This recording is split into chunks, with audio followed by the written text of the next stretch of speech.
Hello, everyone. Welcome to a Christmas Eve edition of Trades Talk. So glad you all showed up. And I hope everyone's having a nice Christmas Eve. The big day is almost upon us. One more sleep. Then we get to open up our presents. And it looks like you guys in the chat have already been seeing what you wanted to get, like David Glenn, you and your 10mm sockets and wrenches. It always seems to be the size that goes missing. You'll always need that for your car. 10 mil. Same. Angry Canadian. Where'd you put that 10 mil? And Nico, how you doing? Nice to see you, Nico. All right, well, you have arrived at the industrial stream. It's here that you'll learn about the skilled trades, and I will tell you that there's a large shortage of skilled tradesmen out there right now. They are in desperate need of people with the skills. And I'm going to go through a couple of articles, and we'll find out what they're looking for. Need to send me a great Christmas album. Let you find it. Okay. Yeah. Yes, David. Skills to pay the bills.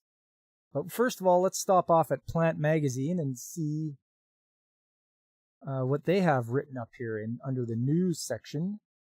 It says Canada pushes net zero electricity target to 2050 as Alberta vows a legal challenge.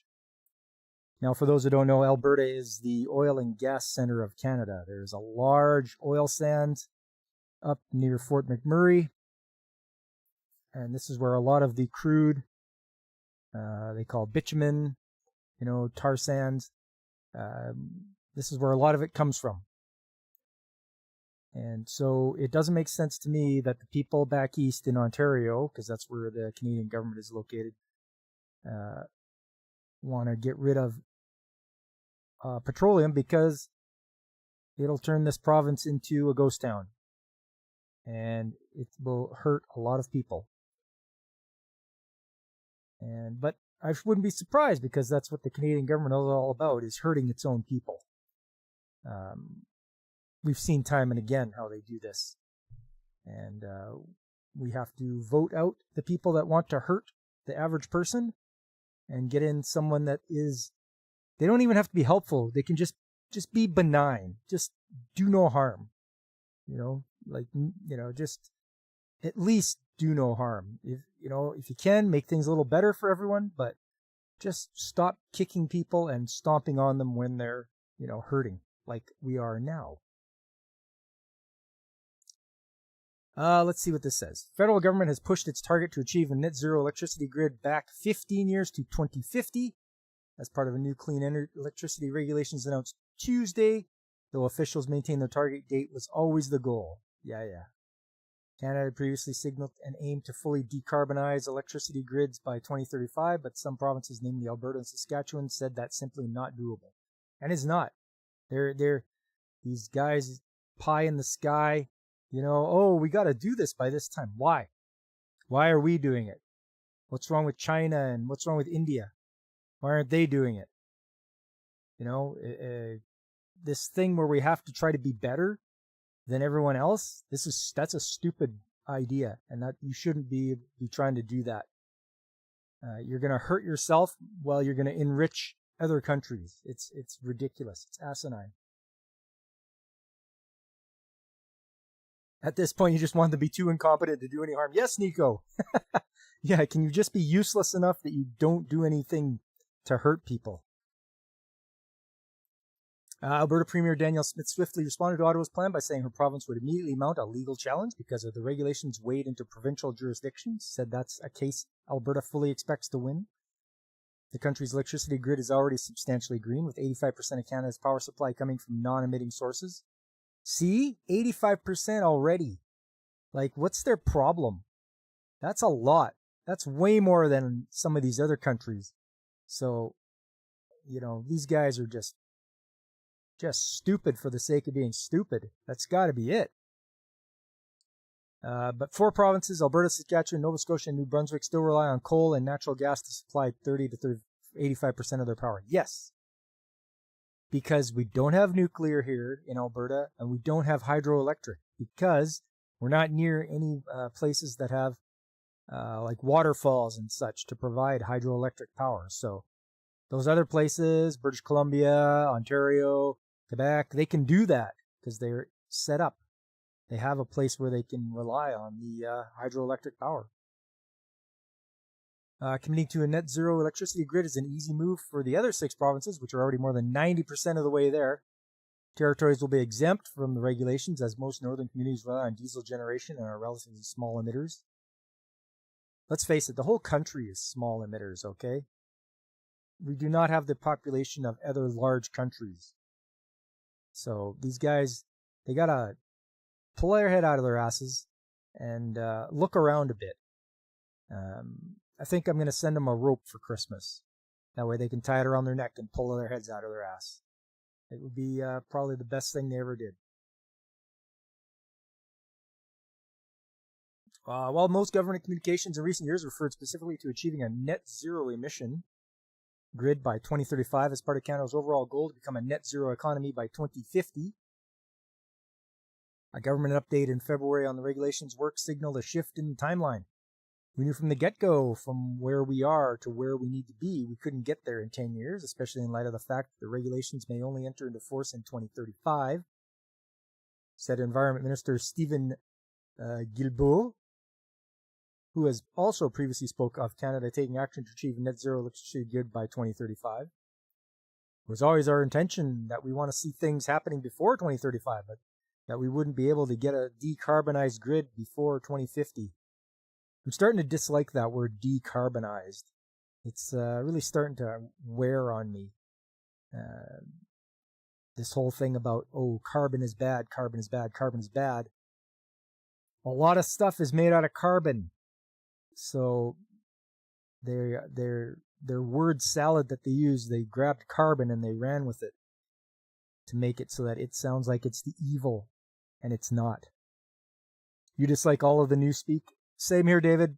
Me and you. Yep, we think the same way. All this newspeak, newfangled talking, changing the meaning of words. That's the most important thing that we got to watch out for, too, is the changing of the meaning of words. That's why I've been looking for a paper dictionary from like the 1950s or 1960s. Look up your words in there. They'll be just fine. I'm looking for an encyclopedia set from the 1940s.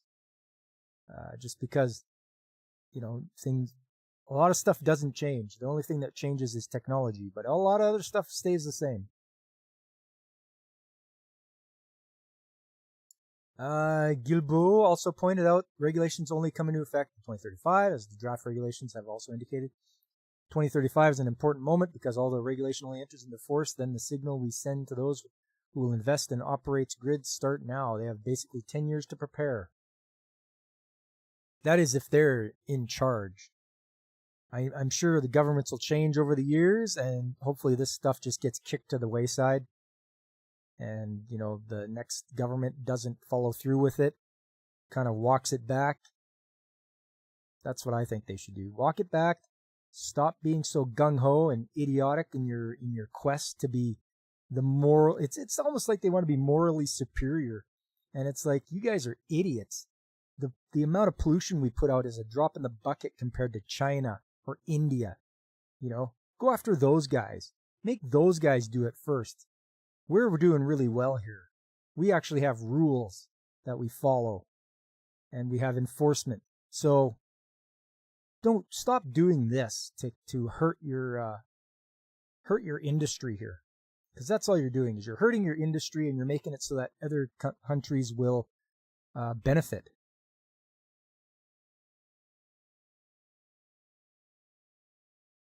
Perhaps we were not as precise with our language as should have been, and that's the same with the Americans, and it's the same with all the G7 countries. When we spoke the language of 2035, all of us understood that it was going to take a lot longer than that to get to net zero grid.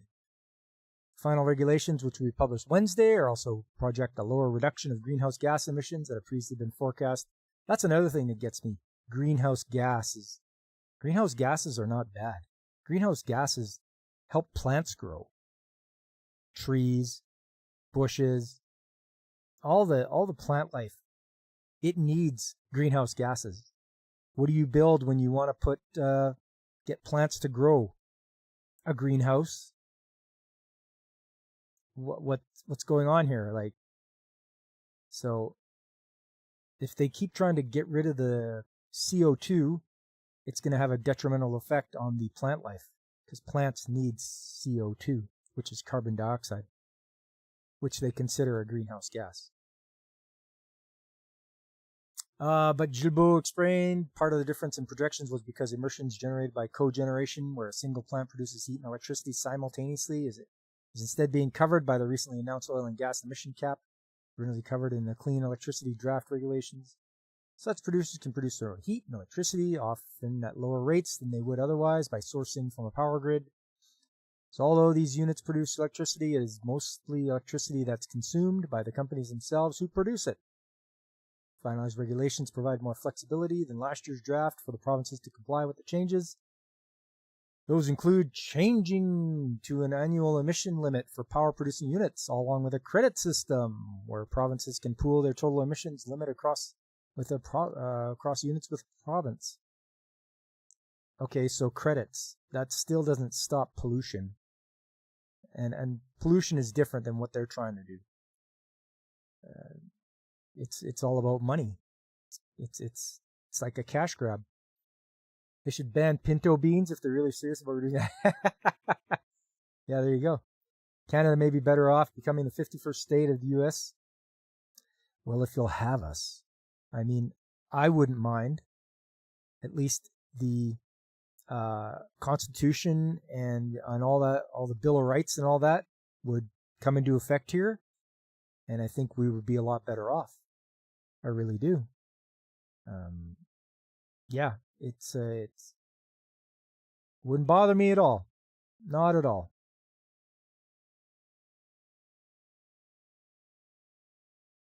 Yeah, David, and we'll give Quebec back to the French. You want to colonize these province? You can take it back, you French people.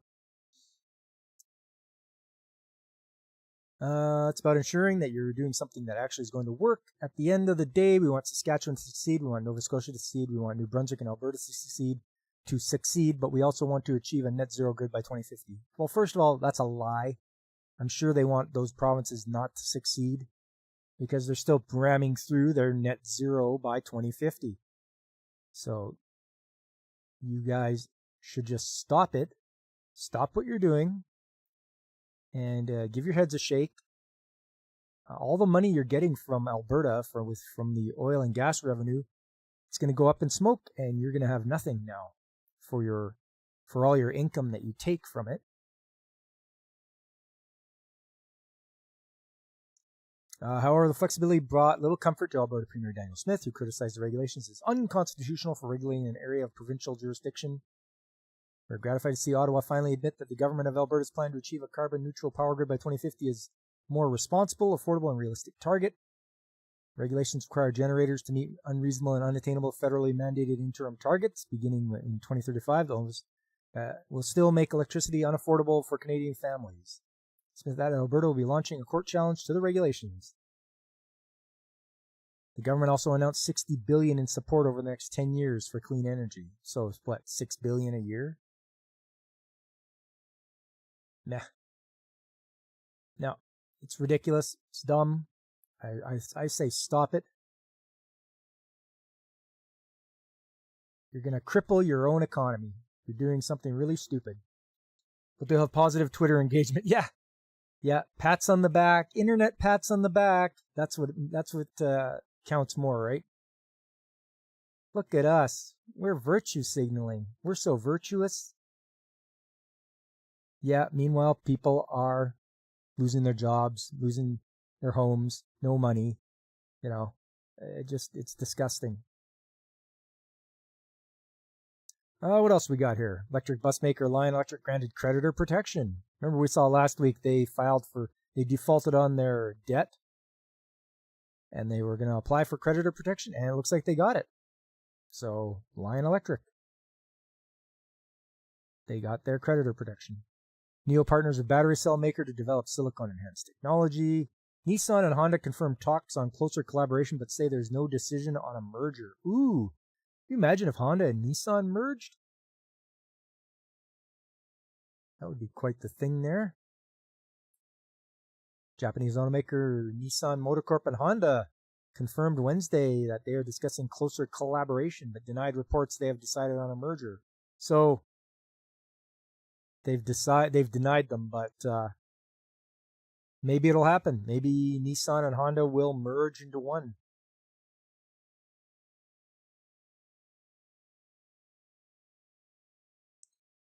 I wonder if our friend in Japan, Angry Canadian, has heard anything about this. You know, two Japanese companies maybe merging. Nissan share price soared nearly 24% in Tokyo after reports citing unnamed sources said it might merge with Honda to form the world's third largest automaker group. Honda's share price fell as much as 3%. Nissan Alliance member Mitsubishi Motors Corp is also part of the talks. Oh, look at that. Trading in Nissan shares was suspended, but then resumed after the companies jointly issued a statement saying they were considering various possibilities for future collaboration, but no decisions have been made. Nissan Motor Corp, Honda Motor Corp, and Mitsubishi is like an alliance, a member with Nissan. Have you heard anything, AC? You heard anything of these guys merging together?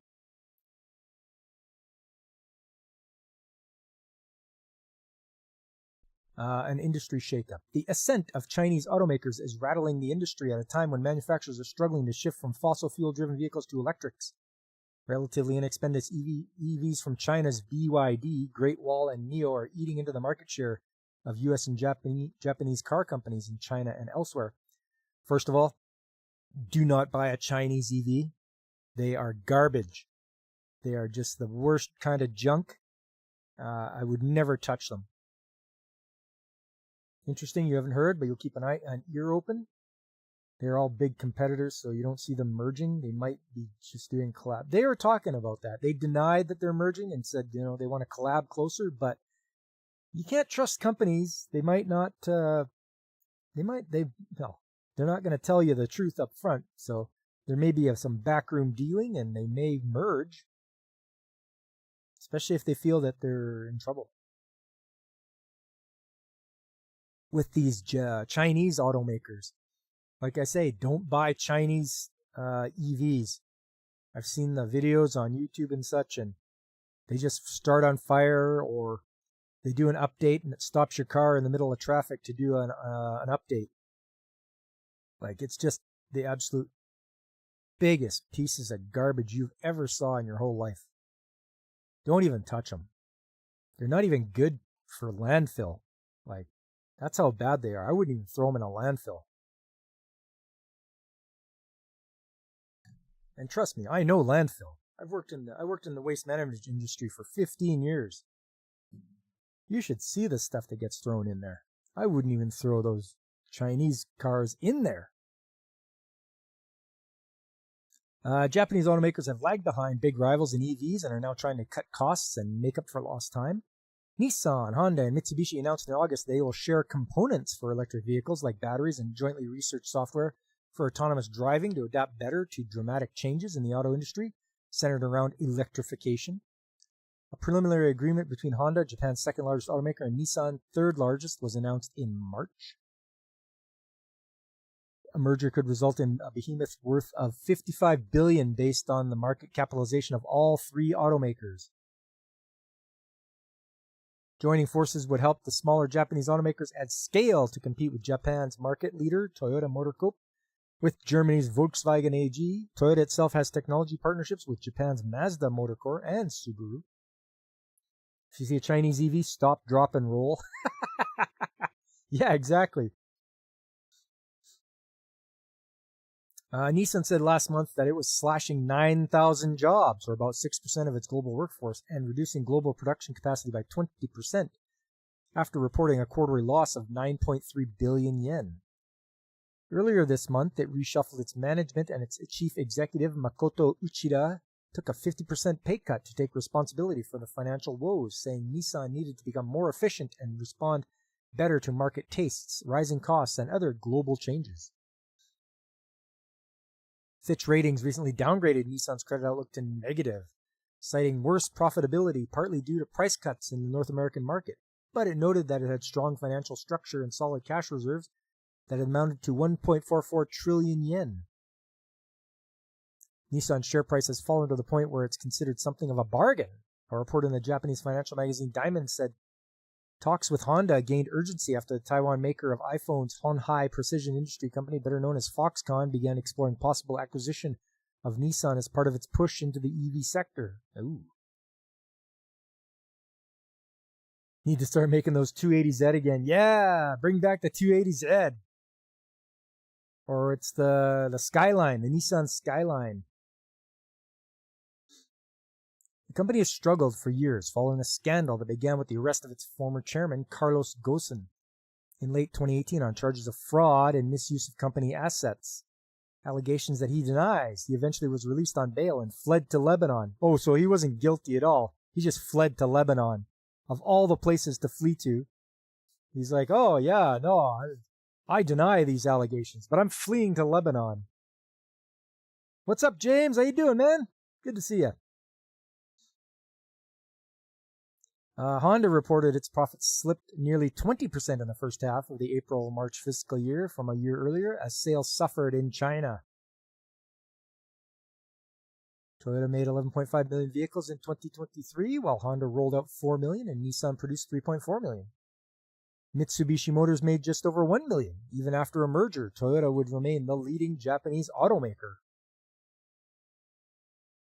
All the global automakers are facing potential shocks if President-elect Donald Trump follows through on threats to raise or impose tariffs on imports of foreign products, even from allies like Japan and neighboring countries like Canada and Mexico.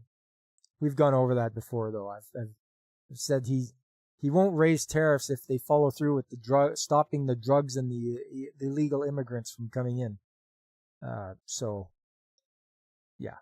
Nissan is among the major car companies that have adjusted their supply chains to include vehicles assembled in Mexico.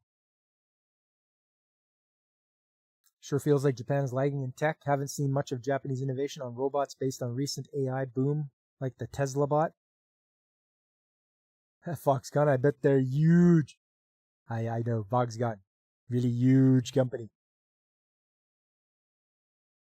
Meanwhile, analysts say there is an affordability shift taking place across the industry, led by people who feel they cannot afford to pay nearly $50,000 for a new vehicle. The majority of people can't. You're taking out such a high payment loan for $50,000 for a new vehicle? No thanks. I'll buy a used internal combustion engine. I'll take care of it, and it'll last a long time. My car I have right now, it's 10 years old. It's a 2015, and it's coming up to 2025. I make sure regular oil changes, take it in for, anything that it needs. And it's like, I'm going to try to keep that thing, for a long, long time, 20 years if I have to. In America, a vital market for companies like Nissan, Honda, and Toyota, that's forcing automakers to consider lowering pricing, which will further eat into industry profits. I mean, okay, but that's for EVs, isn't it? No, it just says a new vehicle. Okay, it doesn't say EVs, just $50,000 for a new vehicle. Well, I mean, buy used then. That's an idea. Not taking out a mortgage for a car, okay. Yeah, exactly, James. Buy one of those Toyota trucks you see in the newsreels about armed rebels. Forever. Yeah. Oh, yeah. Okay. Tariffs could severely impact Canadian manufacturers. This is just from a survey So take with that what you will. It's a survey. It's like asking people, oh, how do you, like asking you guys in chat, oh, do you guys think the tariffs will affect Canadian manufacturers? All it takes is for one guy to say, yeah. And then, out of 10 people, well, that's 10%. 10% say that, they could severely impact. So I don't to put much stock into this survey. A new survey by Canadian manufacturers and exporters reveals that nearly 9 in 10 Canadian manufacturers would face significant or severe impacts on their business if the U.S. imposes tariffs on Canadian imports. The survey of more than 300 manufacturers conducted between December 11th and 18th highlights the major economic threat that tariffs pose to Canada's manufacturing sector. A key driver of the Canadian economy, directly accounting for 10% of the GDP, employing 1.8 million Canadians and generating over 60% of the country's goods exports. Buy one of those Toyota trucks? Oh no, the new little four-door Ford pickups are nice looking at on about 30,000. There you go. See, that's better. 9 out of 10 Davids who chew gum chew chiclets. Hey, look at that. Does that mean 90% of the people chew chiclets? I mean, that's what they're working at. They can screw around with the numbers so easily to make people believe what they want. And I've said before that a lot of this is fear-mongering. They're going to try to make people afraid and scared. Oh no, big bad Donald, no, don't do that. Don't put tariffs. But we as Canadians survived before when he was president. We did okay. We'll do it again. And yeah, it's fear-mongering, and I'm not falling for it. Additional survey findings include manufacturers are taking preemptive measures to mitigate tariff risks. 30% are accelerating shipments to the U.S. 30% have postponed planned investments, and 22% have implemented hiring freezes. Okay. Business impacts will worsen once tariffs are implemented. 48% of manufacturers will consider a hiring freeze or laying off workers. 46% will consider postponing or canceling planned capital investments. And 49% will consider shifting some production to the U.S. Okay. 99 of 100 women are not named Yolanda. There you go, James. Statistics for everything, right? Canadians have survived Trudeau. So true, David. Yes, we've put up with that numbskull for so long. It just gets to the point where just hearing his voice and seeing him just makes me just angry and ill. Like I feel sick just hearing the guy talk and the stupidity that comes out of his mouth. Never mind the sound of his voice, the stupidity that comes out of his mouth. Probably both true and useless at the same time. If tariffs proceed, government support will be essential to protect manufacturing jobs. 56% of manufacturers want governments to provide tax relief. Oh, there you go. They want the government to provide tax relief measures, such as deferring or reduce corporate taxes. And 45% want governments to offer temporary financial assistance. So by the government, they mean the people, because the government just uses taxpayers' money. So the corporations want the people's money to support them. I would be like, nope, forget it. You're not strong enough to survive as a company? Beat it. You know what? You're going to fail. I'm not paying you. So once again, lots of fear-mongering. And, they surveyed 300 manufacturers, but where were these manufacturers? Were they all in Ontario? Were they across the whole of Canada? Did they just do like the auto industry? They don't give you a clarification of what they've done as far as their survey. Was it by phone? Was it in person? I think there might have been a little finagling with that as well. You think it's the lies? You always notice that you feel better the less news you watch on TV? Yes! James, it's not just you. It's a fact. It's psychological. The more negativity that you see on the news and on Twitter and YouTube, like you're watching videos, and if they're just negatively speaking about things, it has a psychological effect on you. So the less of that you intake, the better you will feel. Don't watch the news. Don't doom scroll on Twitter. Try not to watch a lot of YouTube videos where they're just dumping on things and just showing the negative stuff. Try to find things where, things that you enjoy. And you'll have a better psychological effect on yourself. Watch videos about big dogs adopting little kittens instead. There you go. Perfect example from our friend David Glenn there. Regarding my prime minister, politicians have a fondness for saying shit that ain't true. Yes, 100%. As soon as they're talking, they're lying. Why am I going to believe? I'm not going to believe anything they've said. I've been on this planet for 51 years.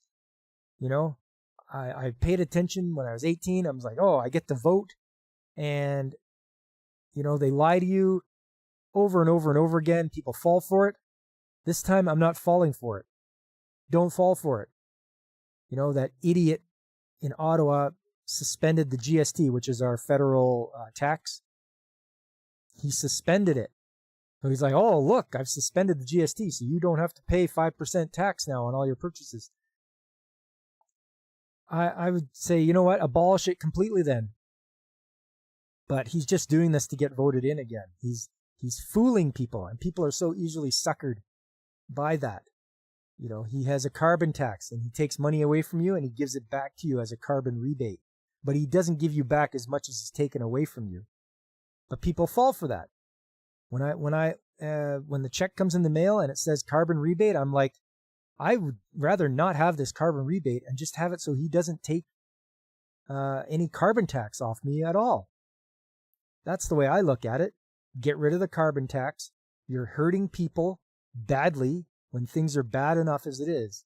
You're kicking people when they're down, and you're enjoying it. So you know what? Stop the stupidity. Stop kicking people when they're down. Get rid of the carbon tax and help people out. That would help people way more than you taking the carbon tax and then giving back a carbon rebate. It's idiotic. You saw a video of a big cat being really sweet with a house cat. Those wholesome videos are nice. Yes. Watch more wholesome videos. Watch more Punkwaddle videos too. He's got some good penguin positivity. I really like watching those. They're a great way to have an uplifting day. Now that we're done with the news from Plant Magazine, I saw this article. German companies struggle with structural problem of layoffs, skilled worker shortages. This is from Berlin. So companies in Germany are scaling back workforce plans in response to a stagnant economy and sluggish demand across most sectors, according to a monthly survey released by the IFO Institute for Economic Research. And like David points out, Punkwaddle dropped a new video today. I watched that before I started my stream. It was good. It was really good. I even commented. The survey released on Thursday revealed that the employment sentiment barometer dropped to 92.4 points in December, down from 93.3 in the previous month, reports Jinsha News Agency. Fewer companies are expanding their workforce, said Klaus Wohlhab, head of surveys at the Munich-based think tank. Layoffs are being considered, particularly in almost all manufacturing sectors, with the metal and automotive industries among the hardest hit. Basic leftist idea, give everything to the state and then the state gives you some back. I'm more libertarian, let me keep my money. Yes. That's socialism, James. That's socialism to a T. The government takes your money and redistributes it among everybody else. So it doesn't matter. You're really rich, the government takes a lot of money. You're really poor, the government takes a little money, and then they redistribute it amongst everybody. It's disgusting. I don't like it. A separate annual report on skilled workers released Thursday by the German Chamber of Commerce and Industry echoed similar concerns. The report noted that economic weakness in Germany is driving down demand for staff among the 23,000 companies surveyed, raising the risk of a rising unemployment. Wow, they surveyed 23,000 companies. Not like the Canadian guys doing the 300 in here. Despite this, 43% of firms reported experiencing a shortage of skilled workers, even as the pool of potential jobless individuals grows. Companies looking to hire are prioritizing qualified candidates over those nearly available. The report highlighted describing this issue as a mismatch problem. High energy costs, economic policy uncertainties affecting investment decisions, and intense international competition continue to pose major challenges for companies in Europe's largest economy, which have, in turn, dampened the demand for labor. These structural problems, combined with the skilled worker shortage, act as a double brake on growth, German Chamber of Commerce and Industry Deputy Managing Director Achim Dirk said. Additionally, the use of artificial intelligence is gaining momentum in Germany, with 20% of the companies now incorporating the technology, a notable increase from 12% in 2022 and 11% in 2021. That's the company's decision to do that, though. It's not like it's something that's forced on them. If they can see that they can use AI to cut jobs, they're going to do it. They want profits. That's what it boils down to. So it's of their own doing. According to the Federal Statistic Office last month, large companies are leading the way, with nearly half of those employing 250 or more workers using AI. In contrast, adoption rates are lower among medium-sized enterprises, with 50 to 249 employees, and small businesses with just 10 to 49 employees. AI is crazy so far. Yes, it is, James. Among companies using AI, the most common applications are written language analysis and speech recognition. These technologies are primarily utilized in marketing and sales. However, many businesses still remain hesitant to adopt AI. Primary reasons cited include a lack of knowledge about technology, reported by 71% of the respondents, as well as concerns over legal implications and data protection at 58% and 53% respectively. So even Germany is having trouble, but it's of their own doing. They really need to smarten up and not be so quick to embrace AI and get rid of their workers.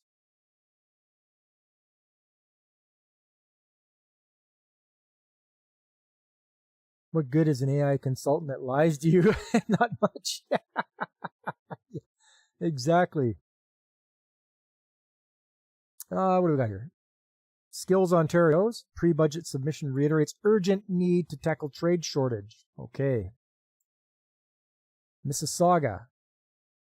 Skills Ontario recently presented its recommendations to the Minister of Finance during the province's pre-budget consultations held in Mississauga. The organization emphasized the urgent need to address Ontario's skilled trade shortage, which is projected to reach over 550,000 unfilled positions by 2030. More specifically, the organization's key recommendations include multi-year funding commitments, expanding initiatives such as Skills Ontario competition and the Trades and Tech Truck, which currently reaches over 35,000 Ontarians annually. Enhanced career connections, strengthening programs like Discovery Days and Job Connection to facilitate apprenticeships, co-ops, and stronger ties between training organizations and employers. I agree with that. You need the places that train to have like a pipeline to the employers. So the employers can go, hey, we need, 3 more of whatever you guys are training in. And they can be like, okay, our class will be done in 3 weeks. We'll send you our top 3 students. Or we'll tell them that, hey, here's the jobs that are available. Apply for them, and maybe the whole class will apply. Who knows? But that is what they should do, a pipeline directly to the training centers. Increase marketing and outreach, collaborating with Skilled Trades Ontario to improve youth, parent, and educator engagement. Yeah, get the word out. Get the word out to the junior high, high school. Make sure the parents, and I know that the teachers at the high school level will probably recommend going to university. There might be something in it, maybe have a kickback or something, but that's what I was told when I was going to high school. It's like, oh, you want to go to university? And it's like, no, I don't. No, I'm not going to university. I'm going to go to trade school. And so I did. Permanent training facilities established in skilled trades and tech exploration hub with regional centers to provide hands-on training. For over 35 years, Skills Ontario worked to bridge education experience and employment through innovative programs that empower youth and underrepresented groups, including young women, Indigenous youth, persons with exceptionalities, and newcomers to Canada. Release states their efforts have transformed perceptions of skilled trades and technology careers while fostering diversity and inclusion. Oh, yay, those words. If there's ever any other words that get to me, diversity and inclusion. Yeah, that's just, yeah. Yeah, and that's it for that. So if they can do that and get the exposure of the trades to like junior high, high school, make it so that they understand like, hey, you can do hands-on work. You don't need to be in debt when you get out, and you'll earn a very lucrative career, and you'll have skills, hand skills, the knowledge it takes. You can use your creativity. It's unbelievable how much you can do. Well, all right. Why don't we get over to picture time? Hey, it's picture time. It's picture time. I know you guys like pictures.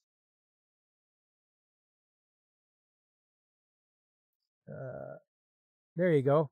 So for those of you that remember, I used to have Nami up here as my background. Now it's my waifu Kyoka from Chain Soldier. So there you go. So whoever was razzing me about it, I think it was Fabric Folds. Take this, buddy. Take this. There you go. I got your diversity inclusion right here. You want the sledgehammer or the breakaba? Yeah. There you go, James. Yes, David. Picture time. Let's see. What do I got for you guys? Okay. This is taking it back, but I don't know if a lot of you were around when I was doing the compressor install. So I'll show you this. So here we go. We had the old foundation chipped away with jackhammers and hauled away. And now they're putting in the new foundation. So look at this rebar. I think this stuff's like 3/4. This is crazy. Like all that rebar. They just kept adding it and adding it and adding it. It's pretty crazy. And then you've got the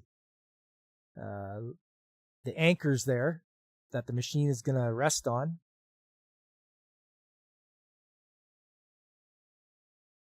And that's pretty solid. And there's another shot of it from a different angle. You can see all of that. Something about the police swords are straight, not curved.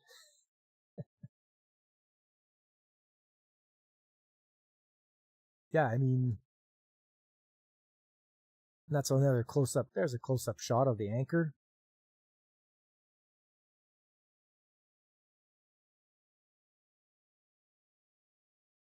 So yeah, they got everything.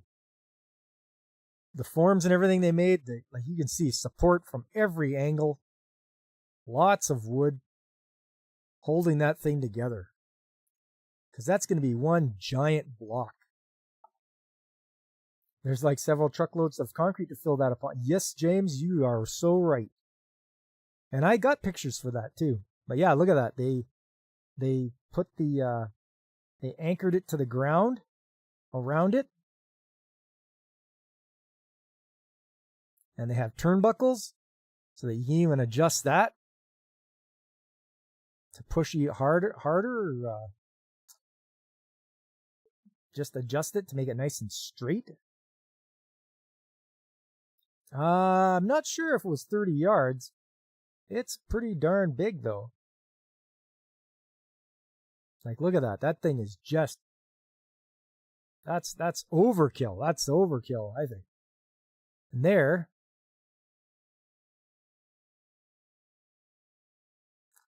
there's your concrete pumper. And that's how they do it. The guy lifts the boom straight up. And then it bends over at a 90 and comes down again. So that's what they're going to do. it sets up way over there because it's where this is at is there's not enough room. But look at the outriggers there. That thing's got huge outriggers. They're huge.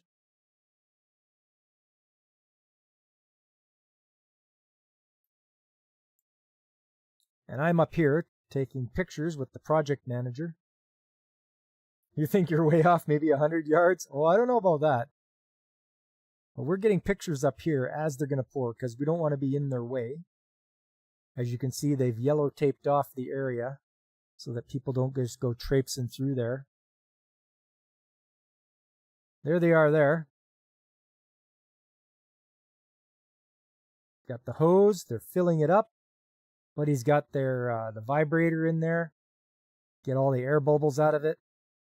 This guy's smoothing it out. He's got his 2x4 to smooth everything.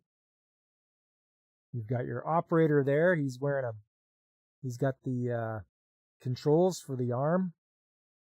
And then there's the concrete supervisor. It's on a huge tract of land. History of the World Part 1.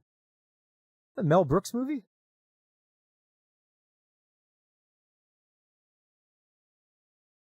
There we go. And that's what it looks like. They've made it nice and like, look at that. That's a smooth texture on top there. They really did a good job.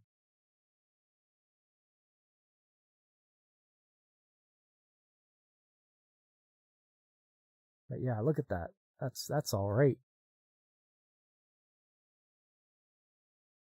And I believe they'll even cover it up so that the water doesn't evaporate too fast because you don't want concrete to dry too quickly. You want it to take its time. But that's a nice smooth surface right there.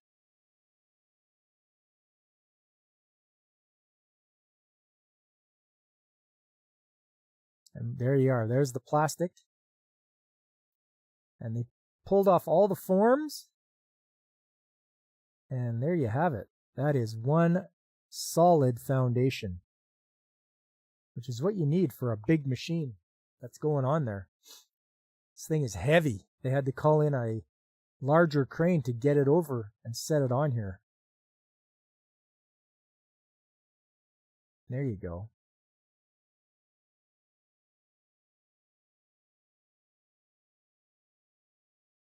Get it from all the angles. Yeah, it looks really good. Anything with too much solvent tends to crackle apart when it dries. Yeah. Yeah, we definitely want to take, there's the old one. So the old one was all busted up, scooped up, and thrown into the dumpster.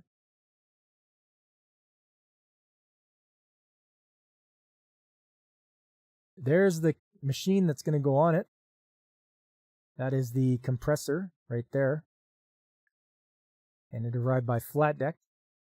Or I should say, well, I guess that's a highboy. Highboy trailer.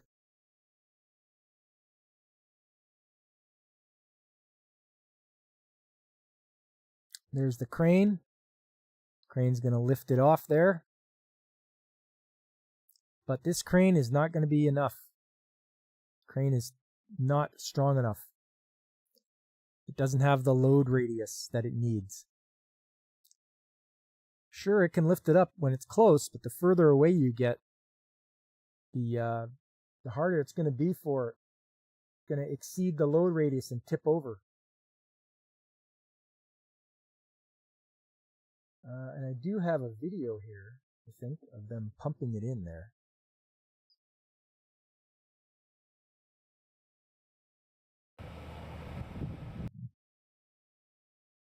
Make that a little bigger.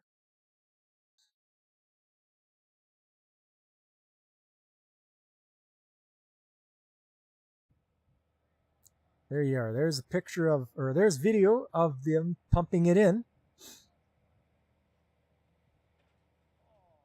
I got it's a small camera, so it picks up a lot of the shaking, but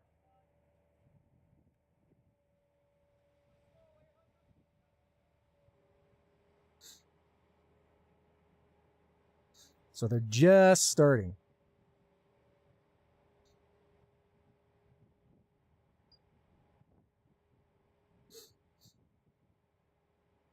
Okay, James. Yeah, no problem. Get yourself a drink of water, maybe some Tylenol or something. Help out your headache.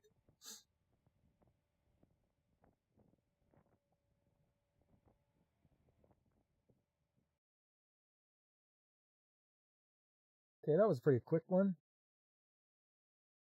See if this one's a bit longer.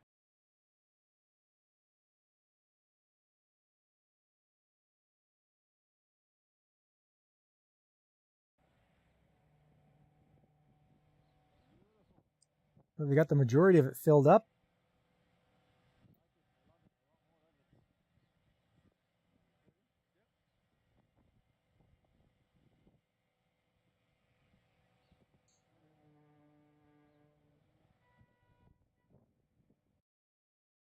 Yeah, there you go.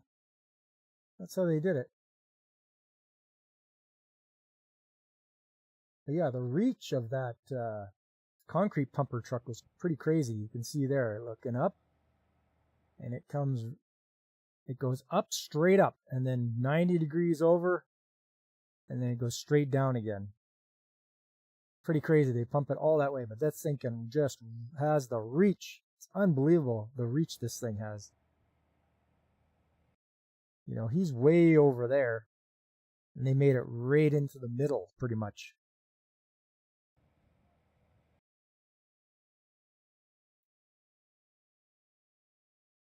So that's pretty good. I like that.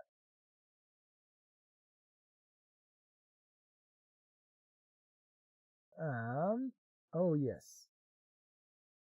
And with so many things, you'll always wonder what the pumpers like to clean. It's actually shouldn't be that bad. I think if they just run some water through it, it should be pretty good. It's got some really good pumps on it. I think what are they called now? Schwing. They're called Schwing pumps. And those are like hydraulically powered piston pumps. They do an excellent job of pumping thick stuff, a thick slurry like concrete. We would use them in the waste management industry to pump, poop, like dewatered human waste. And we would use a Schwing pump to do that. It would just back and forth piston movement, and it would move it through a 10-inch pipe. Just easy. As long as you had the pipe lubricated, though. It had to be, and it was lubricated with water. So you do that, and moved easy. What's up, fabric folds? Schwing! Yes, Schwing, exactly.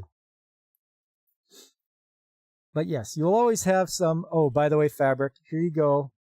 My waifu, Kyoka. Somebody was giving me grief about just having Nami up all the time.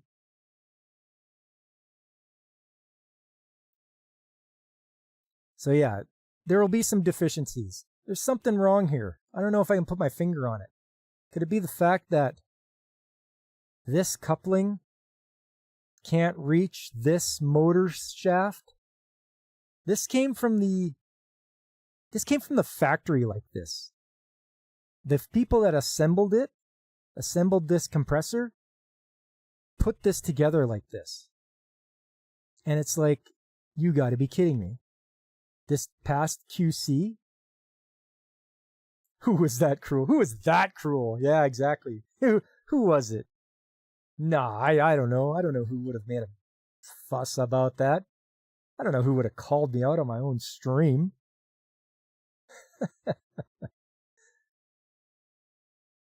But here you have a good example of no quality control. Zero. This was just push the thing out the door and get it out there. So guess who had to take care of that? Yeah, your friendly neighborhood maintenance guy had to make sure that this was corrected. Compressor was assembled by Chinese slaves. You're not far off. This was built in India and assembled in California. Believe it or not. So, there you go. So what I had to do was, and the problem is, They put this base plate on backwards. Look where the bolt holes are. I think technical term for that is cluster. Yeah, exactly. But look at these. This base plate is backwards. I had to take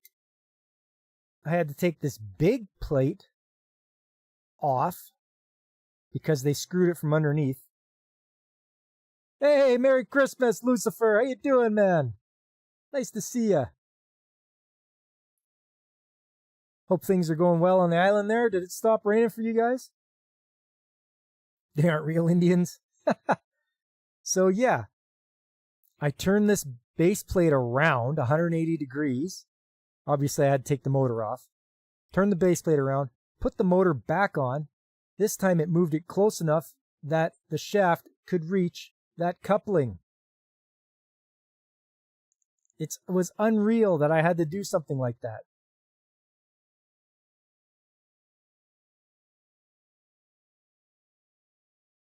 And if we have any motor experts in the audience here, the motors had to be built in Zagreb, Croatia, Serbia, somewhere in there, somewhere in Europe, because it had to be a special motor, a T6 motor. The reason it had to be T6 is because we have flammable material, flammable liquid, and they wanted to make sure that the motor will not get too hot to ignite the material. And that's the whole thing about it. It's like, okay, well, you have to use... This is a small motor, by the way. This is the small one. This is the small lube motor. And it's only 1 horsepower.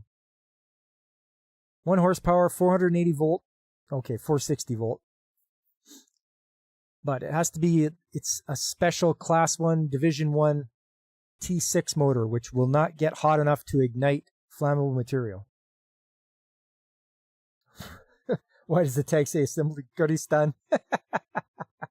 No, it was Europe.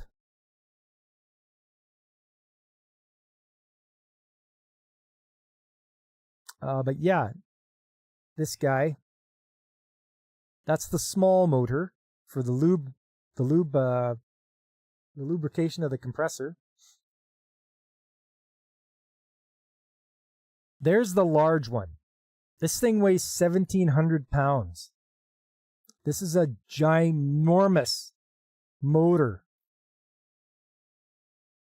It's got all that heat sink, but yeah, this is the big one. This is huge. Like, look at that. Motor connection box is just huge on this thing. It's unreal, the size. It's almost like you got to put in like 500 MCM cable at the back here just to feed this thing power. It doesn't have the shiv on it yet. That's coming in a little bit.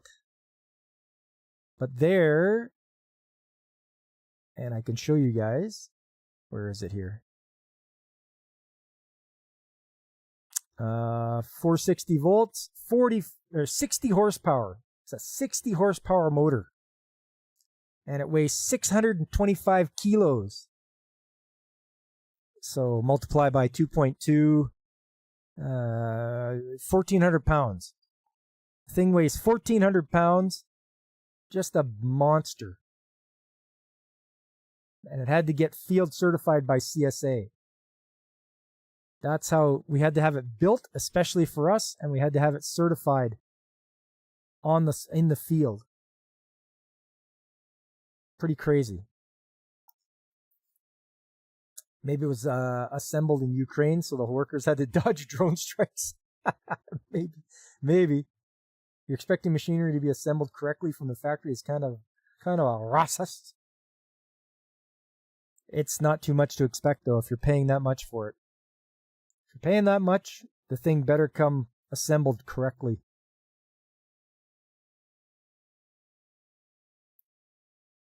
So yeah, that's the drive motor.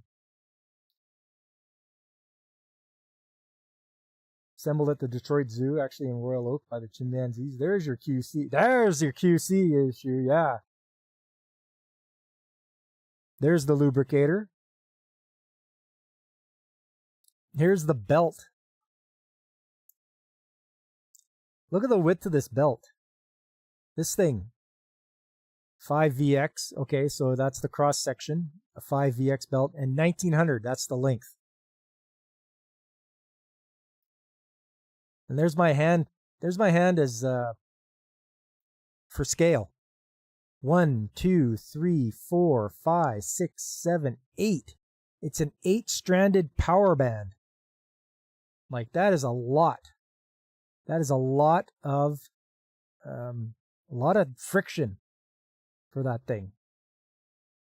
And if you guys remember last week, I showed you the sheave and belts for the other compressor.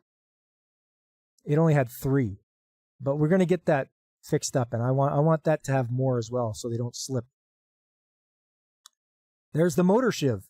1, 2, 3, 4, 5, 6, 7, 8. 8 belt. It takes 8 belts for that thing. And there's a view from the top. And there's a view from with my hand for scale. You talked about bands last episode. It all makes sense now. It all links together, Fabric. It all links together.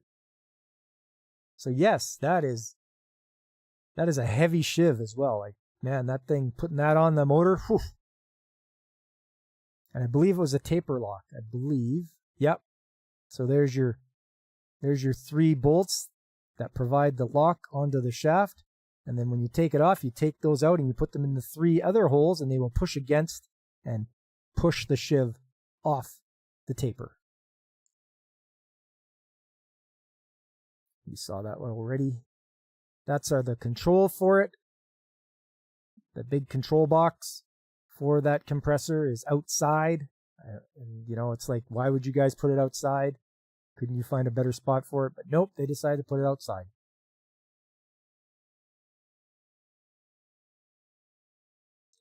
I believe one of these belts costs $2,000.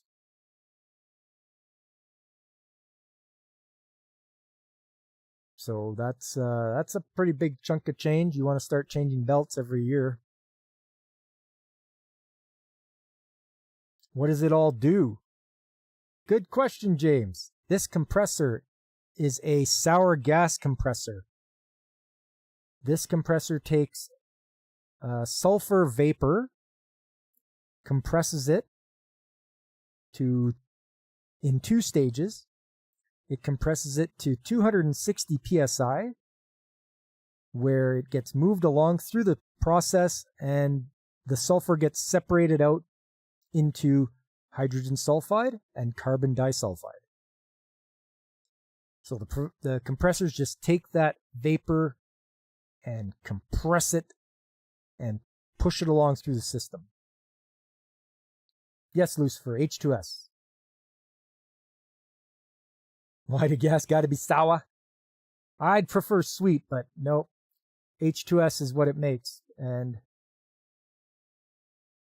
yes, the chemical plant I work at makes hydrogen sulfide, 99.9% pure. Is this where Belle Delphine's farts are bottled? Oh, man. Begone, thought. She wishes. But yes. So hydrogen sulfide is actually used in a lot more things than you'd think of. I know if people are exposed to, or people out in industry, if they hear hydrogen sulfide, they're supposed to panic and run away from it. Where I work, because we make it, if you smell a leak, you gear up and you run toward it. So you get your SCBA on and you run to where it's leaking and you deal with the leak. That's what you do. You're trying to come up with an egg fart joke. Fail. It's okay, James. They write themselves, you know. Yes, methane makes things sweet, which is how we purge things, Fabric. If we're going to purge one of the pieces of equipment, first of all, we run methane through it, and then we run nitrogen through it. So the methane helps sweeten it up. And then the nitrogen puts a non-lethal pad on it. It purges it through. It's non-reactive, and it won't kill you if it leaks to the atmosphere. The only thing it'll do is, it could displace oxygen and suffocate you, but that's about it. If you're in a confined space. But yes, making hydrogen sulfide is important because it's used in refining nickel. And the world needs nickel for a lot of things. Nickel is used in many industrial things, industrial machinery. You bet Delphine went back to her original hair color and married a plumber. Now goes by Mildred.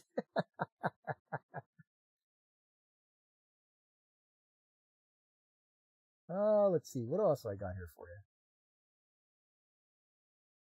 My name is Michael. I have a nickel.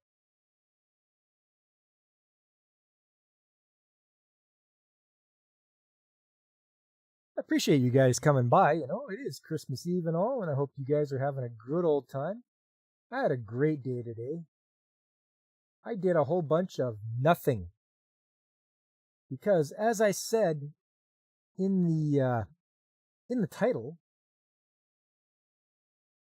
the importance of rest. So for those that don't know, I've booked off holidays, so I don't have to go into work between Christmas and New Year's. So I booked a few days off. You need that rest. I know people are, weekends. Weekends, you're catching up on stuff that you couldn't get done during the week. If you work 5 days a week, like I do, I work Monday to Friday, 7 to 3 o'clock. If you can't get somewhere, you have to do it. You have to do it on the weekends. Saturday in particular. Sunday, a lot of stuff's closed too. So, but Saturday and Sunday, that's just 2 days in a row. I mean, that's just enough for resting to get ready for work again. Taking extended time is great. You need to do that.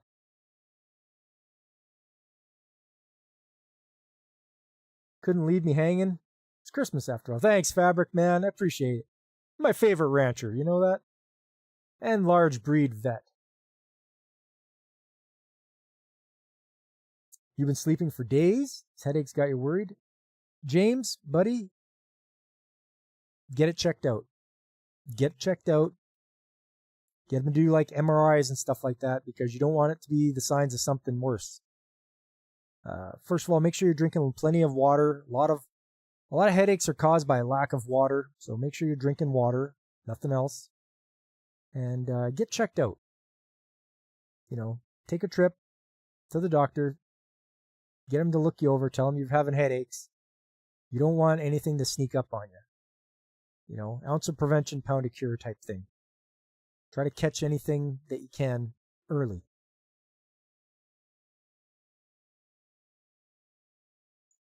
You have to haul your ass over to Bighorn Country tomorrow to check in on a horse? You got to go see a man about a horse.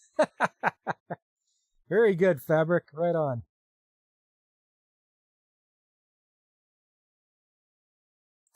I hope you're able to just get that done and over with and then come back and then kick back, kick your feet up. Relax.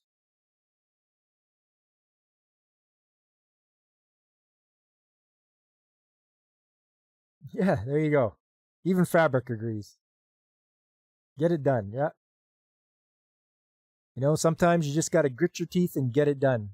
Because that's how it goes, Don't wait, because then life is full of regrets. Oh, I should have done that. Oh, I should have done that. Don't regret. Just go do it. Let's be proactive about it and be like, you know what? Yeah, like David says, get her done. You thought about trying to become a veterinarian? You have too much free time? Well, I think Fabric's going to be retiring soon, and there won't be one in Wyoming. Large breed. So you can do cows, horses, goats, sheep, whatever else. Bison? I don't know.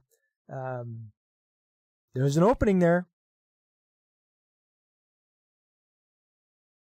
Maybe Fabric will take you on as an apprentice. There you go. What do we got here? Anyways, getting lots of rest. Not a job to have if you like free time.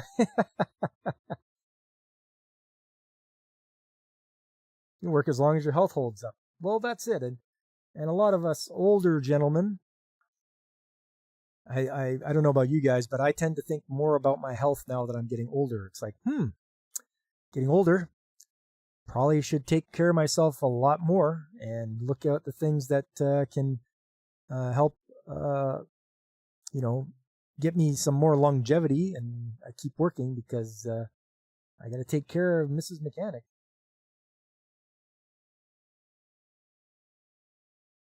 But you got to take time off. Like this year was bad for me.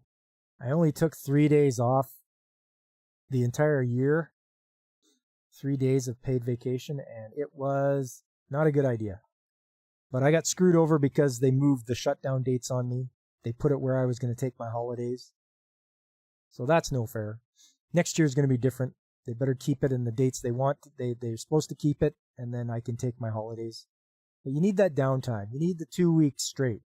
You need the 3 weeks straight. Whatever they give you.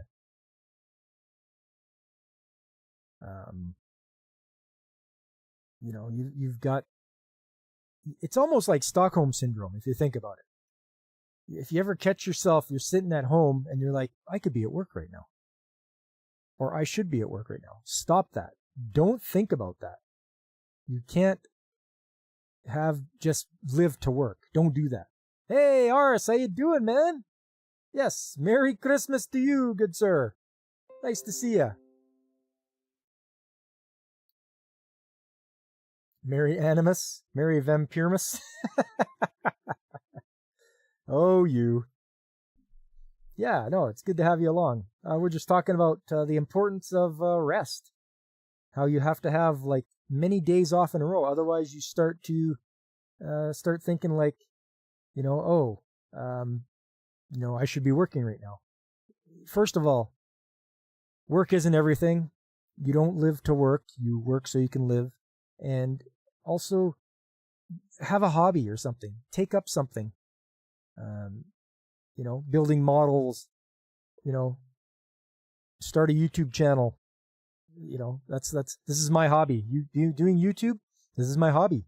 I enjoy it. It's something fun to do. I play games online and with you guys, and we talk anime on Sundays, and then trades talk. That's what I like to do, and it's something I'm going to keep doing even after I retire. So always have a hobby or something, because you hear a lot of stories about guys that retire and then a year later, boom, dead. It's like they've lost their purpose, and that can't be it. And when you start thinking to yourself that, I should probably be at work when you're at home, no, don't do that. Enjoy your time away from work. You need that time to relax, unwind, decompress, as it were. Don't worry about it. It was there before you started working there. The company was there, and it'll be there when you're gone. So don't worry about it. Don't feel guilty. Don't let them guilt you into it. You need your time off. Maybe you should go to the VA. Had a local doctor, but the office closed. Ah, yes, James. Do it. Do it. You hear Honda and Nissan are merging? They'll be the third largest car company in the world. They could be, yep, if they are going to merge. Remember, you can't trust what they say. Oh, even David says, for the love of God, develop a hobby. He retired and was completely lost. Oh, okay, there you go. We have, a rousing endorsement from David Glenn to get a hobby. Collect stamps or cards or comic books or, one of those actors out there, they collect typewriters, watches. I've heard of people collecting watches. There's all sorts of things, all hobbies you can pick up, or work part, or, like, well, it's working, but, you could even be a delivery driver or something like that, or a consultant if you don't want to do things like that. Pick what you know the best about and be a consultant on it. Flip stuff on eBay or Marketplace, something like that. If you like wheeling and dealing, if you're an anime fan, I don't know, collect box sets.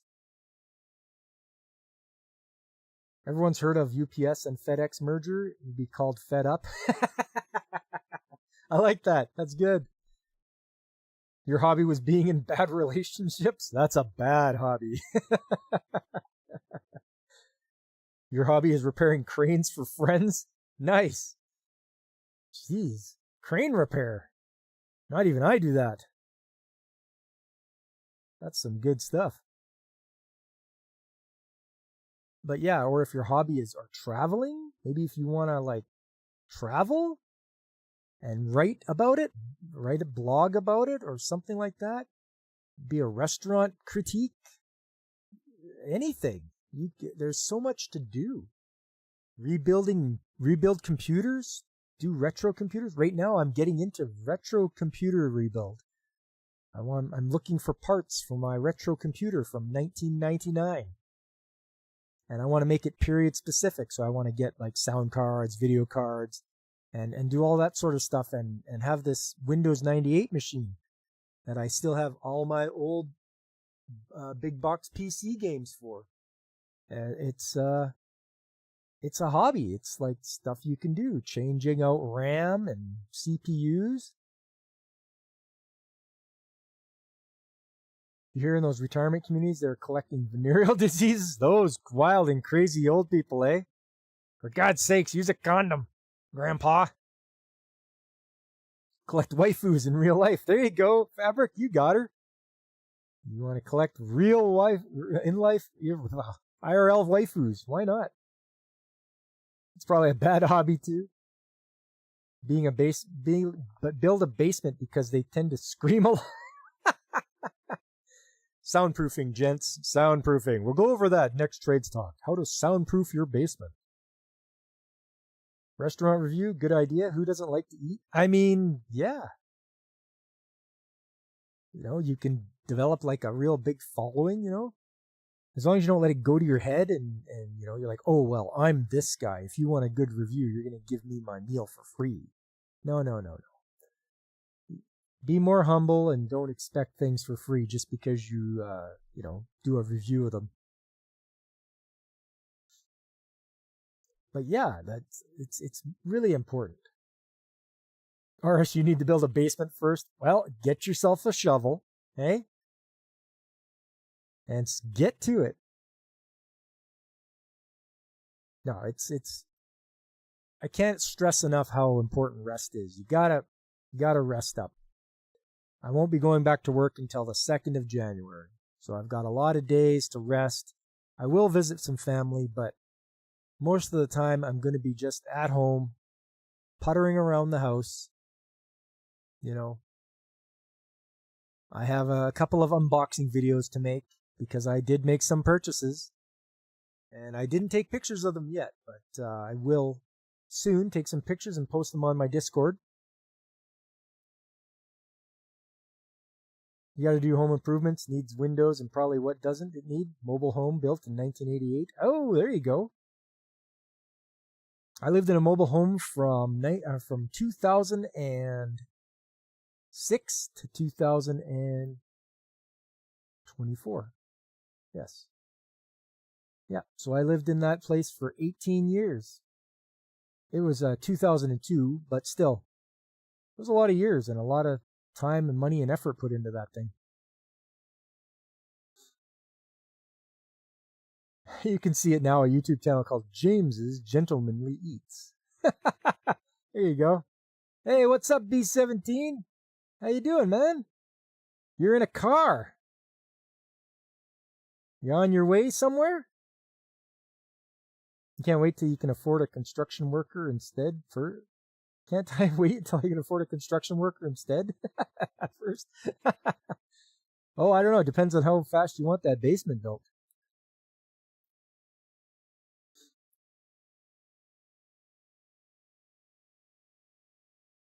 Yes, David's right. Drive carefully, B17. Be careful out there. I'm not sure where you are, but if there's ice on the road, snow, just don't text and drive, man. Don't text and drive. It's distracted driving. It's dangerous out there. There's enough people that are doing that without you doing it.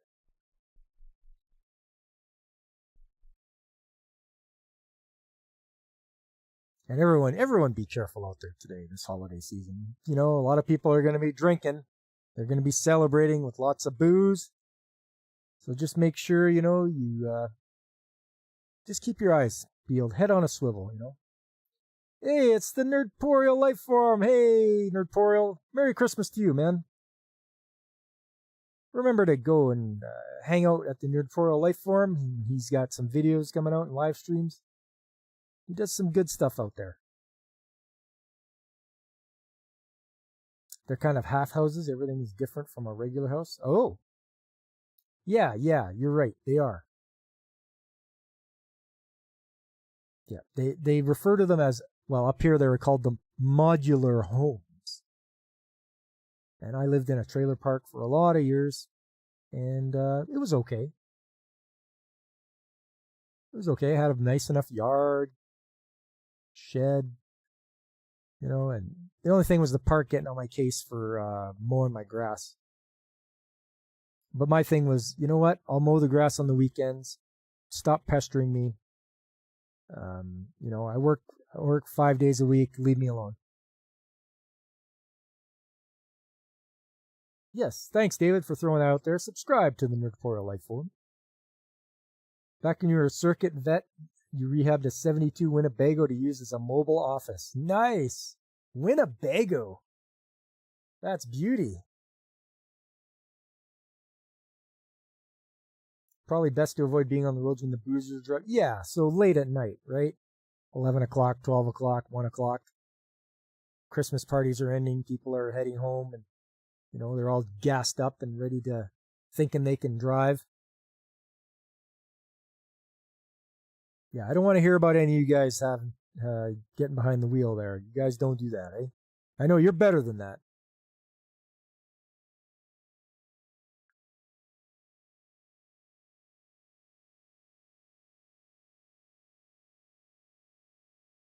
Your cousin had an RV for a while. Oh, there you go, James.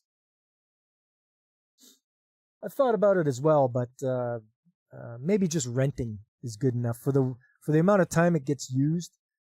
Especially for me and the wife, I would just be like, we'll just rent it for however long you got to go, and then you just give it back to him at the end. It's like, here you go, here's your RV.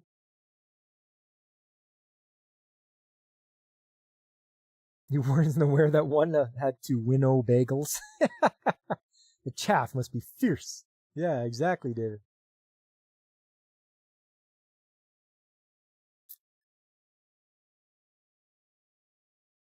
Fabric, you don't even drink and walk anymore. Yeah. Ugh. This stumbling is terrible. Okay, I'm gonna crawl home now. Eh? Yeah, that's the thing. It's like, yeah, when you're older, drinking is just it's not great anymore. Your time to recuperate gets longer and longer. It's like, ooh, shouldn't have had that. Takes Oompa Loompas to plant those.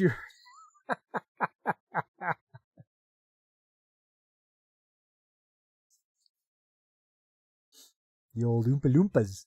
Yeah, you guys. I mean, now is the time to rest during the evenings of the holiday time. You're spending it with friends and family, but when you're not, enjoy that quiet time. Enjoy that time before you have to go back to work again. I'm going to enjoy mine for sure. And I hope we all get what we want for Christmas. And as you get older, it's like, well, I can just buy myself everything I want. So It's for the kids. Just kidding. Merry Christmas, y'all. Hey, Godzillionaire, how's everybody's favorite kaiju doing? Been missing you, man. I haven't seen you around much. You doing okay? I've just been telling the guys that it's important that you rest up. You get all the rest you can because it's that time to decompress so you don't have like Stockholm syndrome from work. Especially if they try to guilt you into taking that you shouldn't take time off, and it's like no, I've earned this time off. I'm taking it. You gotta hire them from Wonka's contracts are insane. You got what you wanted? Nice, Aris. I'm glad you got what you wanted, man. When you get older, you don't overdrink because hangovers aren't a joke. Yes, Fabric. I agree. Busy time of year for the kaiju? Yeah, I guess it is busy, eh? That's okay. I'm glad you did manage to stop by, though. Overdrink? No such thing. Just pre-ordered too much hangover. Gotta share it with other people. Thin it out a bit. Dilute it. Oh, and today my Play Asia order showed up. Mm-hmm. Yours truly got what did I get? Hang on. Let me show you guys. I'll show you guys instead. I'll show you what I got. Where are you? There we go. Boom. Boom. Let me see here.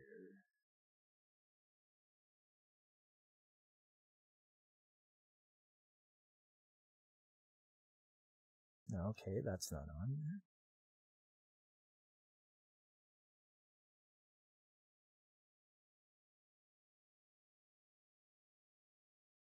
Ba-bum, ba-bum-bum.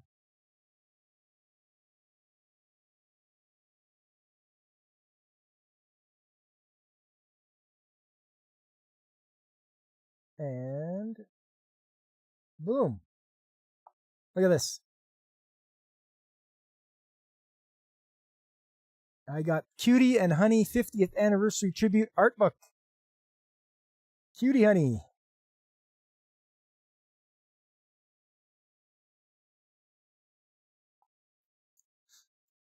Because, hey, 50th anniversary of Cutie Honey. And it's a great anime from the 70s. And then they did the new one in the 90s, and there's been a lot of iterations of Cutie Honey.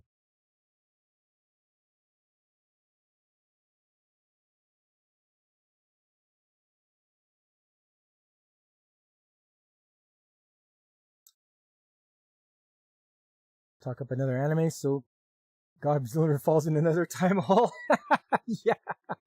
Yeah, I did that with him already for My Dress Up Darling. Bought yourself Steins Gate Complete Series Blu-ray, showed up today. Nice, Godzillionaire, nice. Lessons have been learned, eh? Yeah, it is really pink, David. It's a Trades Talk anime crossover. I spent the beginning half, talking about trades and stuff, and we can just devolve into having a good old time. Why not? So yeah, that was good. I'm glad that showed up today. And I got more One Piece cards because that's my crack now. Bandai Namco are just selling this. I got the Whitebeard starter deck. You bet there's a trade-based anime out there. You need to find it. Closest one I saw was Handyman Saito in Another World, but yeah, I want to find the trades anime too. Why not? It'd be fun.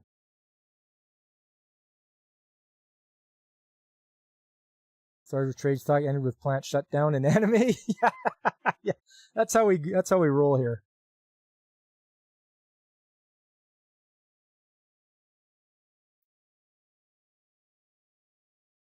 Oh, Godzillionaire. Here's one I want you to watch, buddy. You might have heard me talk about it, but this one I think you should watch. The Osan newbie adventurer trained to death by the most powerful party becomes invincible.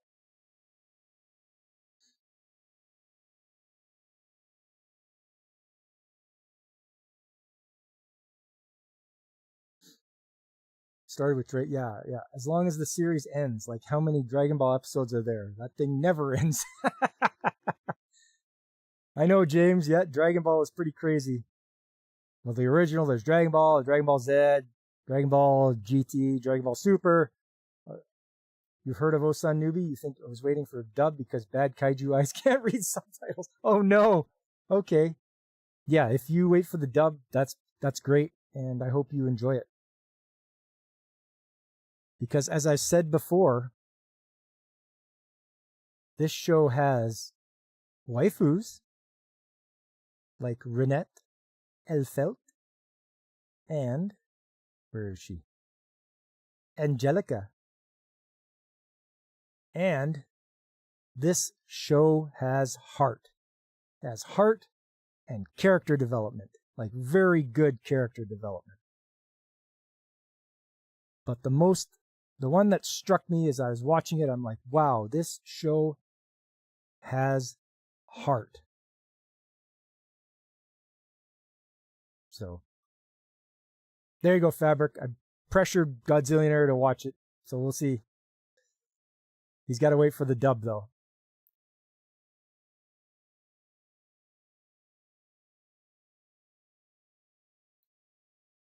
Do not start Attack on Titan, or he'll be watching it for the next 60. Yeah. Ooh, Attack on Titan. No worries about that. When me and Mrs. Mechanic were walking through the mall, we looked over into the store, and it's like, why is there Attack on Titan advertising? It's like, and then it struck me, it's like, this is the normie anime. That's exactly what this is. People are going to be normies are going to watch Attack on Titan and be like, oh, this is so awesome. This is great.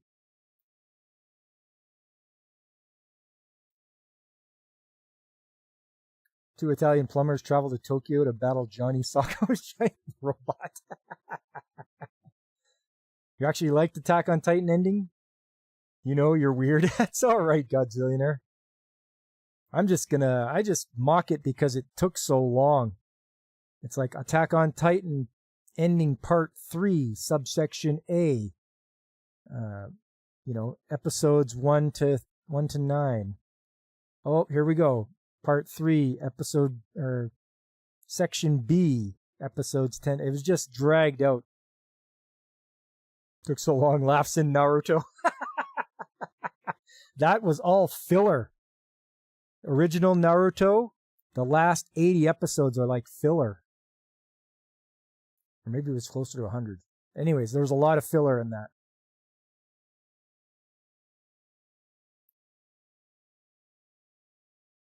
Attack on Titan still not done?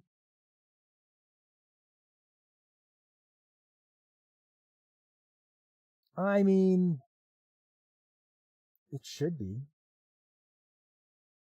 That's why you love Yu Yu Hakusho so much. Essentially zero filler.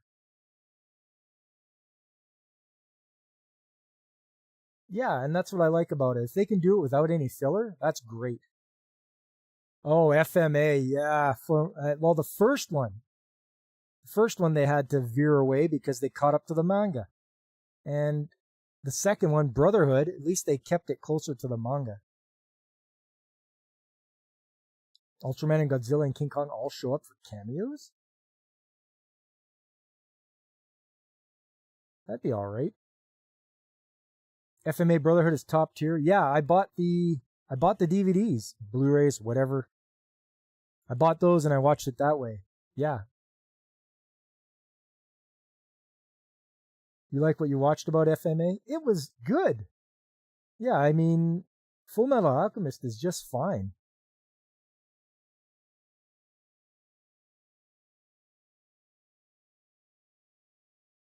I've got it on here.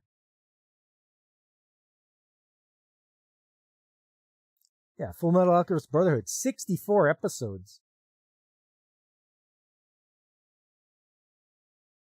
And it got a score of 90%. Like, wow. So yeah, it is one of the better ones. What's this? Brandon, the anime guy, is planning to watch it? Oh, he hasn't watched it yet? What are you doing, Brandon? But then again, his lists are pretty long.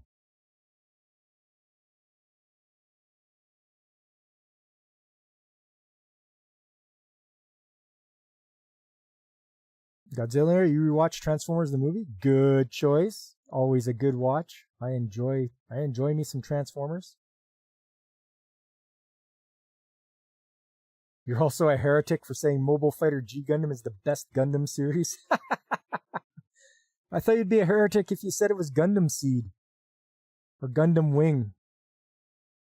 I'm not very knowledgeable about Gundam, so I can't say. Oh, you rewatch Transformers the movie every Christmas Eve. Nice. It's a tradition. It's the kaiju tradition.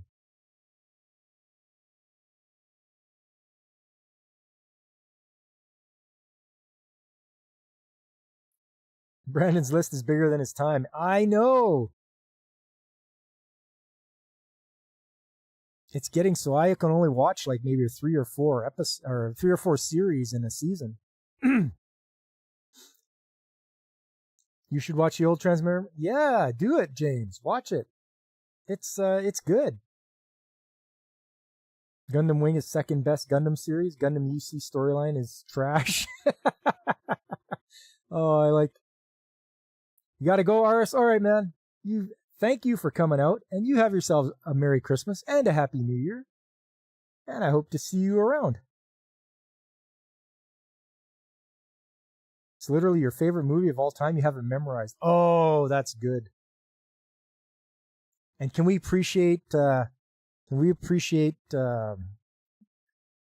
what's his name now?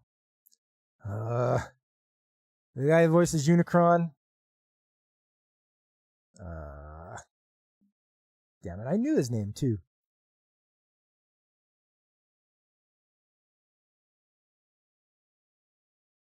Orson Welles. Thank you, Godzillionaire. Thanks. Yeah. Can we appreciate how well Orson Welles voiced Unicron?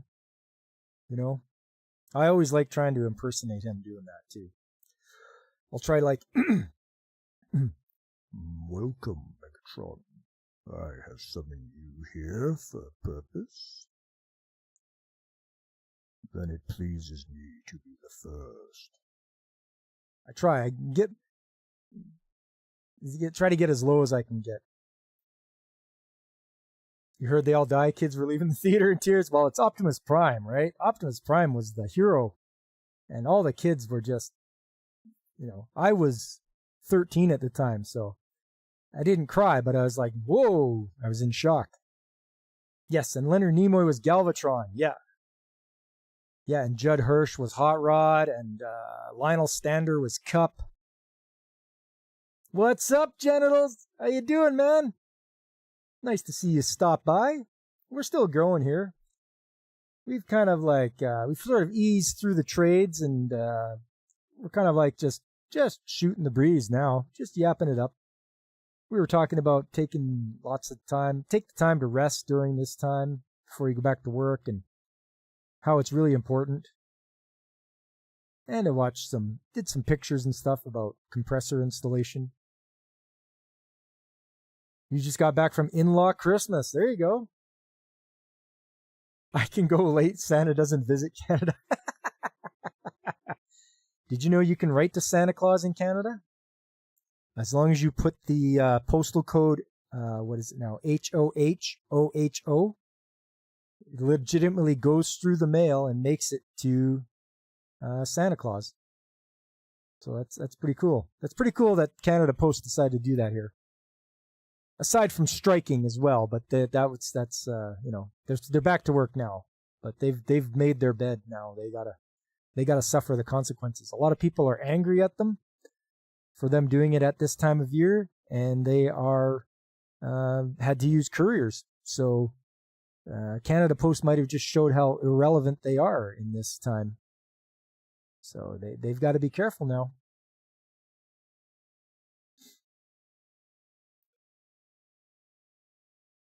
Shop wanted you to work today. You called out. Wee woo. Yeah. No, I mean, and yeah, it technically the 24th. I've worked this day as well, and sometimes the manager will be like, it's noon. Why don't you go home? And that's nice. In Kazakhstan, you can walk to Santa's shop. I mean, eventually, it takes a bit, but you can get there. There's no ductwork in this house, only radiators. Where am I supposed to leave Twinkies and cigarettes for John McClane? Yeah, and don't forget, leave him some shoes so he can protect his feet. And, give him a pew-pew.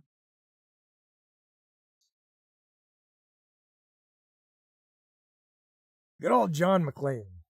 Saving everybody at Christmas time. Yeah, so we've just been chatting a little bit of anime as well. If you guys are interested, some of you guys are big anime fans. Some of you, not so much. Little Cutie Honey. Where is it? New Cutie Honey. I think that's from the 90s. Then there's RE Cutie Honey, Cutie Honey F, Cutie Honey Universe, and Nagaigo Manga Gaiden Dynamic Heroes. Die Hard is still the #1 Christmas movie. It's a story set at Christmas time. It is not a story about Christmas. You'll be watching Die Hard later tonight. It's your favorite Christmas movie? Which Christmas movie is more violent, Die Hard or Home Alone? Ooh, good question, Godzillionaire. That's a toss-up.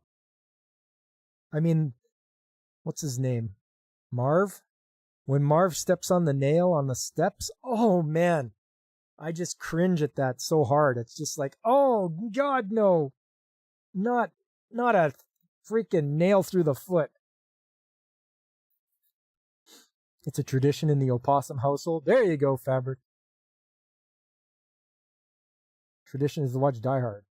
Our kind of tradition for us is to watch a different Christmas Carol. And I didn't realize there was so many versions of A Christmas Carol out there. Everybody's like, oh yeah, the one with Alistair Sims and all that. But there's one with George C. Scott. There's one with Patrick Stewart. There's one with Michael Caine.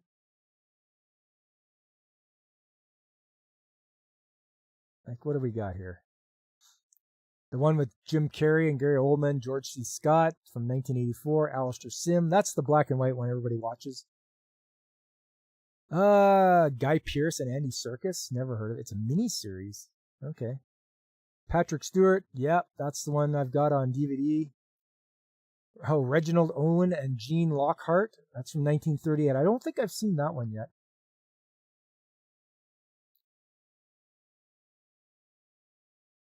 Next to the ashtray and Zippo. There you go. I love the fan theory that Home Alone is a prequel to Saw. Kevin becomes the Jigsaw Killer. He sure thinks up a lot of that stuff, doesn't he?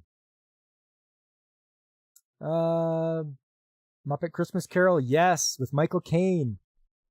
Scrooge, yeah, James, yeah. That's the one with Bill Murray, isn't it? George C. Scott peaked in Patton. I still have to watch Patton. I haven't watched it yet. What else we got here? Scrooge, A Christmas Carol, Luke Evans. Christmas Carol, Kelsey Grammer and Jesse Martin in A Christmas Carol. Okay. Oh, it's a TV movie. From 1977, Michael Hordern and John Lemisier. There have been a lot. A Christmas Carol short. Oh, it looks like it's animated, but it's got Alistair Sim doing the voice. A Christmas Carol with Tim Curry and Whoopi Goldberg. Whoa, okay.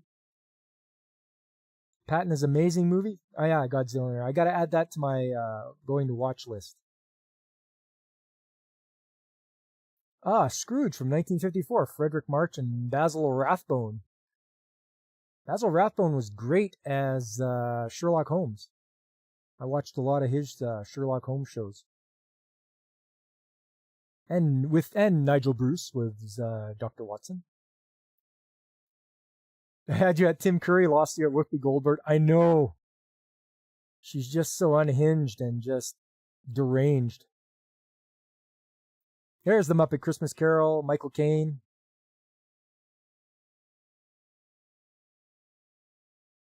A Christmas Carol from 1910, Mark McDermott and Charles Ogle. No sound. I guess there would be no sound in that one.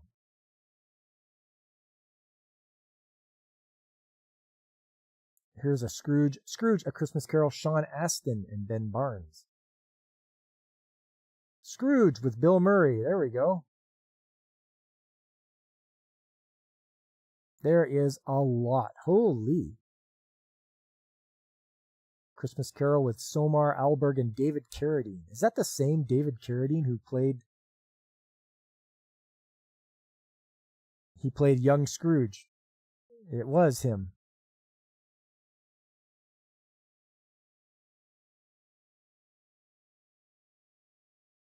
Did you see they're releasing a Sister Act 3 with Whoopi for next year? Flop alert. Flop alert. You know I'm not going to watch it. I didn't see they were releasing it either, Godzillionaire.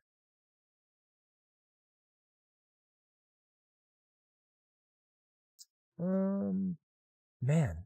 Yeah, there's so many versions of A Christmas Carol. You can just grab one, watch it, scrutinize. What we do is we compare. We're like, oh, they showed this part, but they didn't show this part. Oh, they the different things and how much of the novel they actually put into the movie.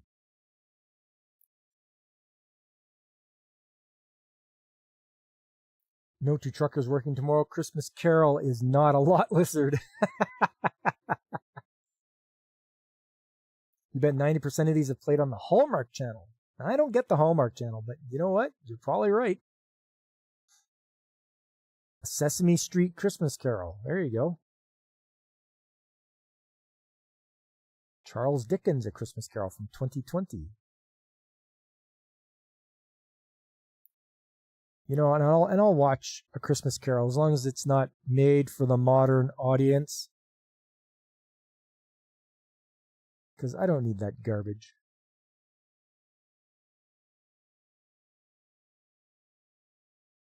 You wonder if actors all go insane from pretending to be different people? Would explain a lot. Didn't that happen to the guy that Heath Ledger?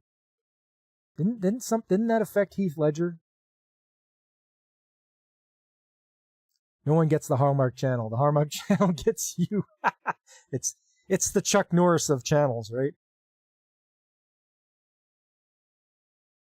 You don't watch it. It watches you. Man, there's so many. Black Adder's Christmas Carol. That would be good with Rowan Atkinson, the guy that played Mr. Bean. Oh, and I've seen this one, American Christmas Carol with Henry Winkler and David Wayne. So the guy that played Fonzie on the Happy Days played Scrooge, but it's American Christmas Carol. Don't forget Scrooge with Bill Murray. Nope, didn't forget it, Fabric. Modern Christmas Carol, where the ghost of white privilege comes to haunt you. Yeah, there you go. Woo, I'm here to show you how bad you are. Woo. You need to go through a struggle session. That's your phones. Henry Winkler is a jerk.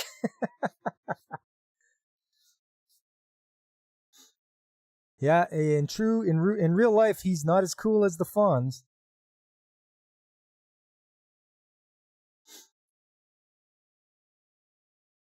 Mr. Magoo's Christmas Carol. There you go with Jim Backus. Hey, Jim Backus. He'll always be Mr. Magoo.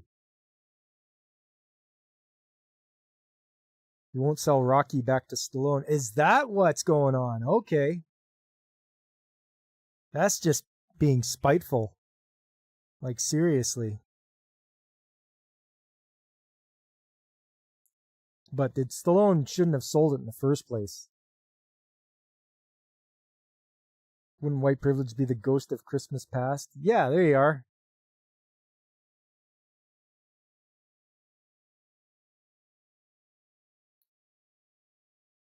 So make sure you've been good all year. Make sure you don't get visited by the three ghosts. But yes, Alistair Sim, people always like to watch that one.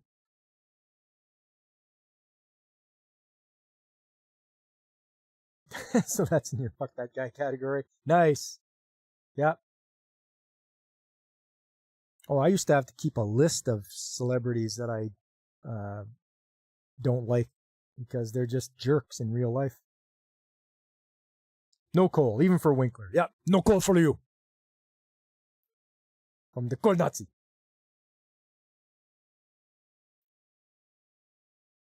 Winkler and Stallone were friends, and selling the rights is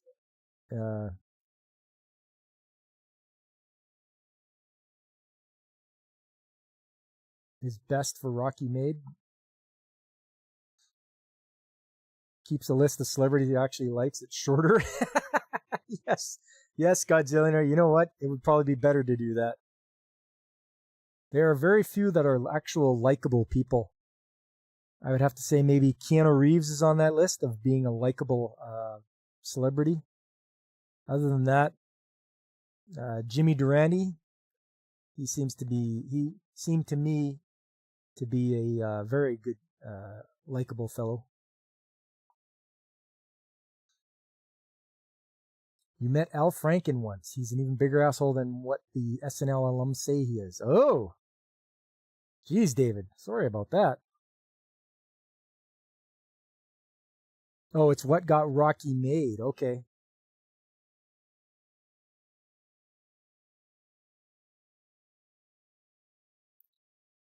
Make him watch Seinfeld and Friends.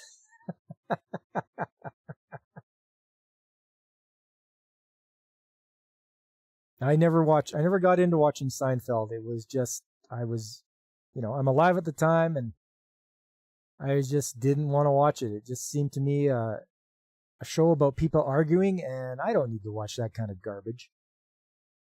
I don't want to watch that. Why do I want to watch a show about people arguing?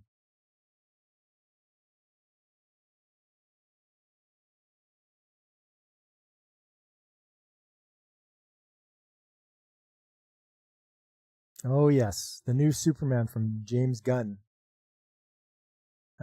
James Gunn is a scumbag, and I wouldn't leave him alone with any children in the room, if you know what I mean. I can't. Well, he fits right in with Hollywood, so he's disgusting, and I don't like his movies.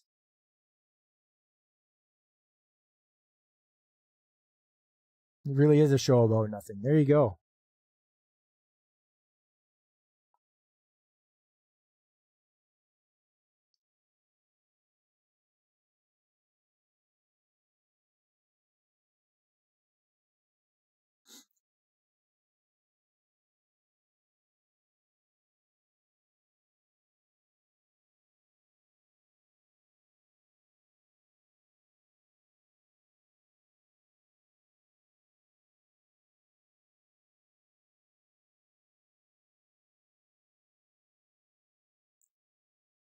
Oh yes, Sonic the Hedgehog 3. That'll be a good one to watch. Looks like we don't get a Victoria's Secret Christmas special this year. Aw, man.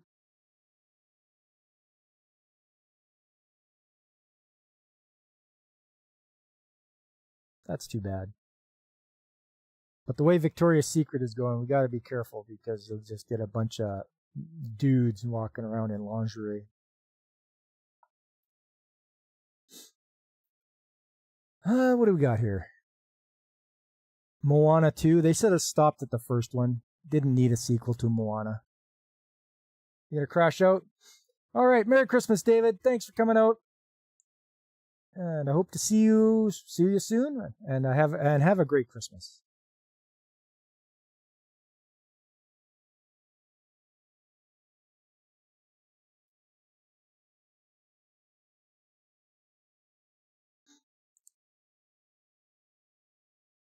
Yeah, make sure you get lots of rest.